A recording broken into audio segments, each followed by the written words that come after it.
here's the thing. I'm not letting opportunities pass me by. Who'd you give your phone number to, Jen?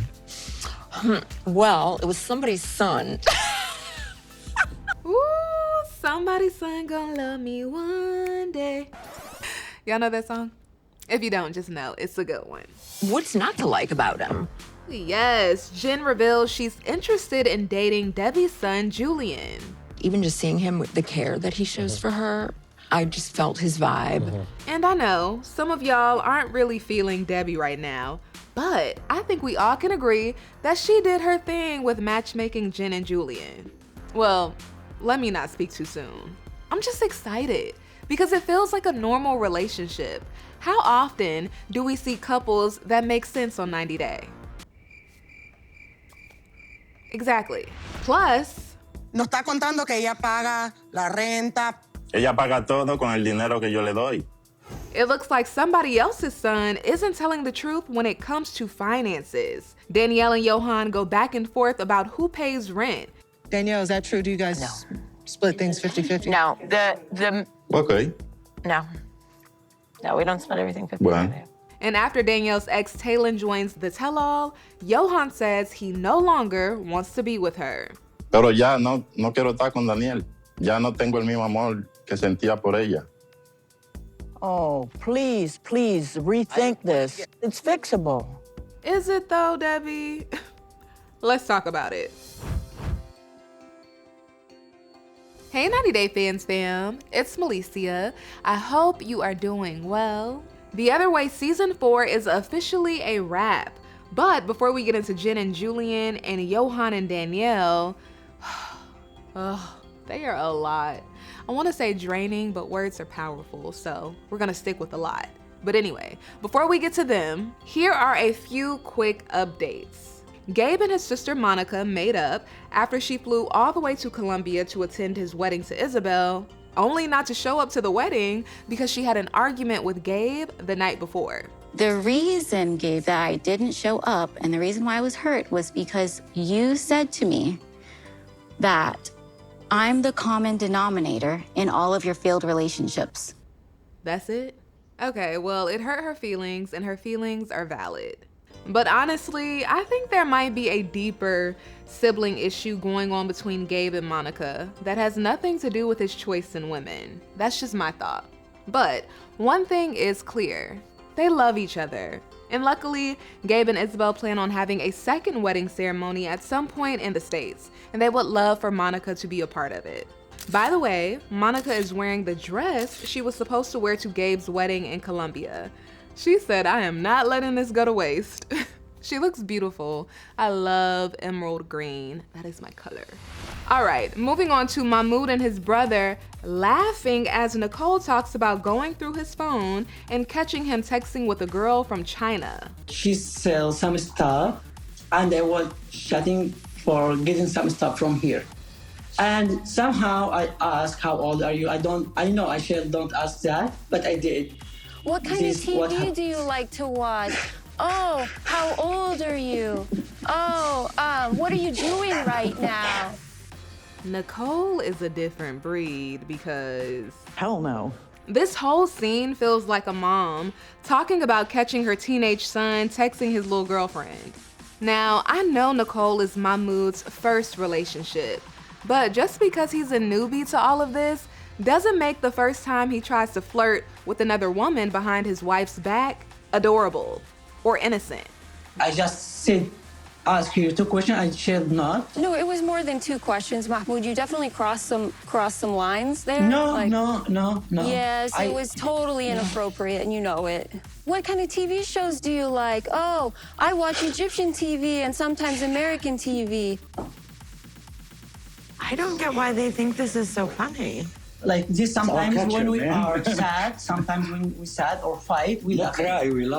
We laugh. Look, it might be part of their culture to laugh during hard times. I don't know. But I know I didn't see Mahmoud laughing when he was fighting with Nicole on the street, and his brother sure wasn't laughing when he came in to save the day. Sometimes when we are sad, sometimes when we sad or fight, we laugh. We laugh.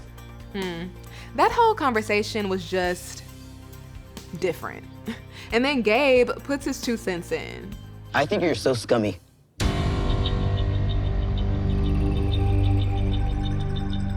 Words from my wife. Mahmoud has everything in a man that I would never want. Dang, just throw Isabel under the bus. Why didn't you let her say that, Gabe? So, Gabe, what would your advice to Nicole be? My advice to Nicole is to get a divorce. Yeah, well, Mahmoud is set to make his move to Los Angeles to try living here with Nicole in the States. I'm looking forward to seeing how all of that plays out. On to some hopeful news. Jen gushes over Debbie's son Julian, revealing to Gabe that she gave him her number after this moment during part 1 of the tell-all.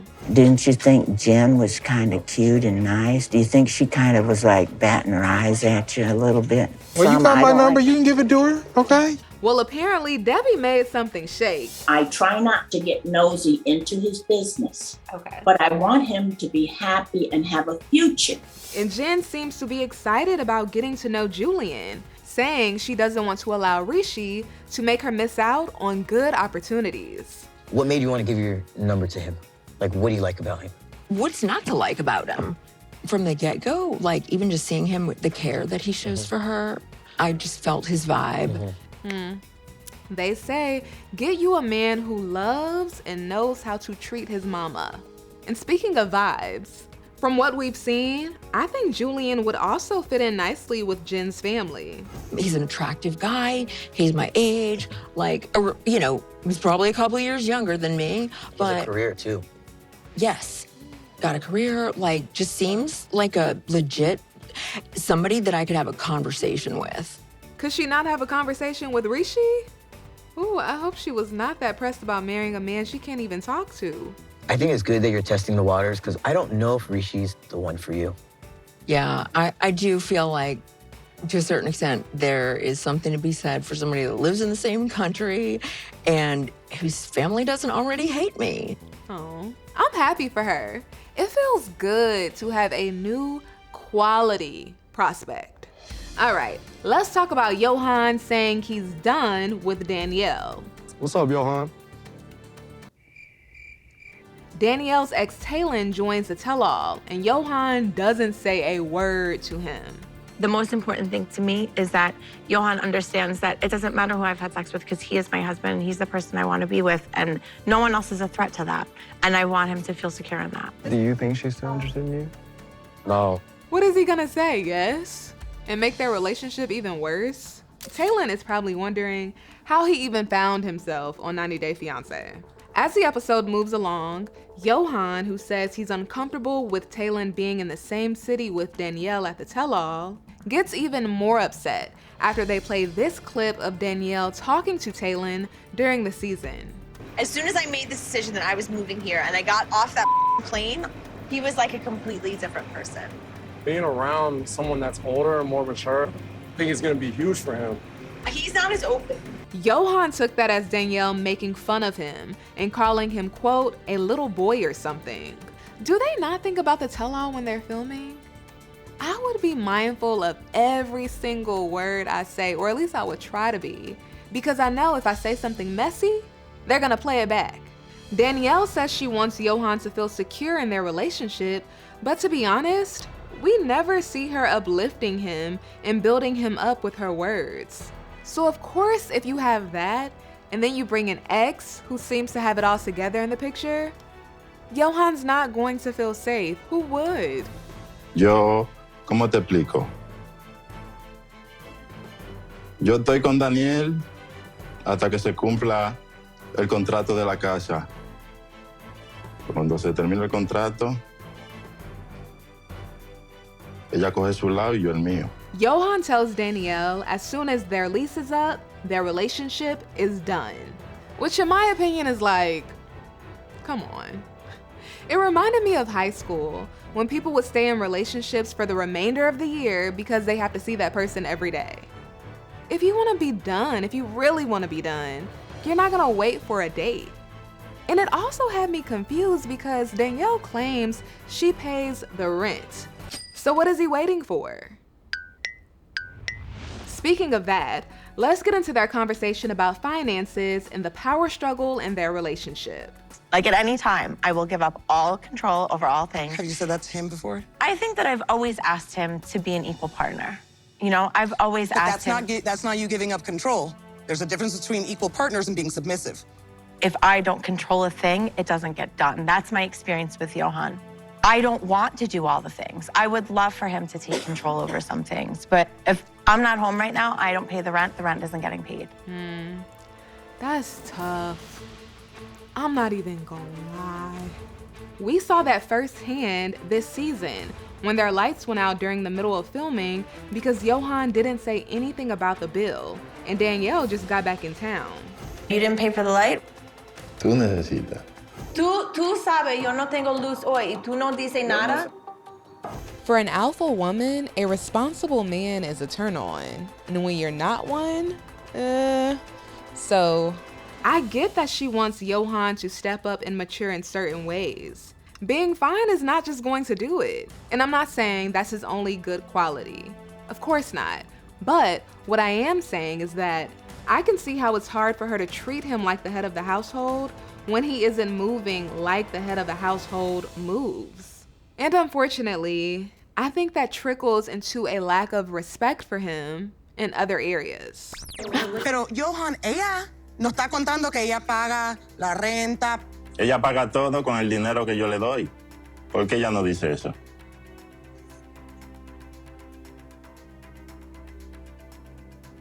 Sí, porque nos dividimos mitad y mitad de la renta y de todo. Ella no, que no se llene la boca hablando que ella paga todo, que ella paga todo.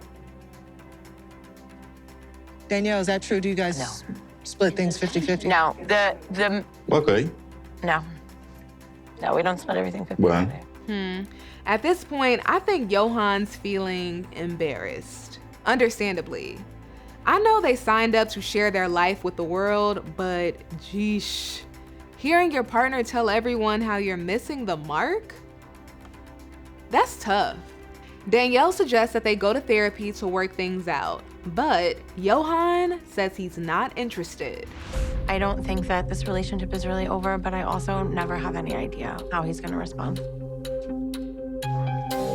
I am always gonna fight for my marriage. Like, I love my husband very much. Like, we're both very emotional, and we both say things we don't mean when we're angry, and we both need to work on that. But we're both coming into this relationship with so much trauma that we need someone to help us work through it. And I'm hoping that I can convince him to consider therapy.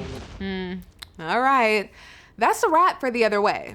Next week, Before the 90 Days is back with 7 brand new couples and Gino and Jasmine. If you could sum your storyline up this season in one word, what would it be? Chaotic. Chaotic?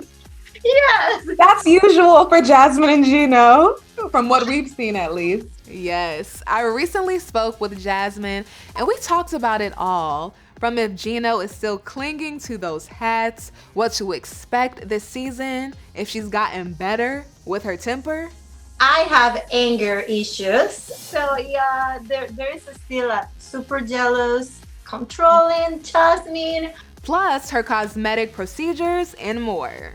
Make sure you subscribe to Entertainment Tonight's YouTube channel so you don't miss the interview.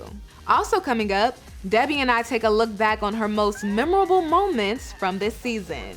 Well, looking back, Miss Debbie, do you regret getting on the donkey? Oh, not at all. I'd get right back up in the saddle. Keep your eyes open for that one too. All right, 90 Day Fans fam, make sure you stick with ET because we are covering it all. I will see you next time.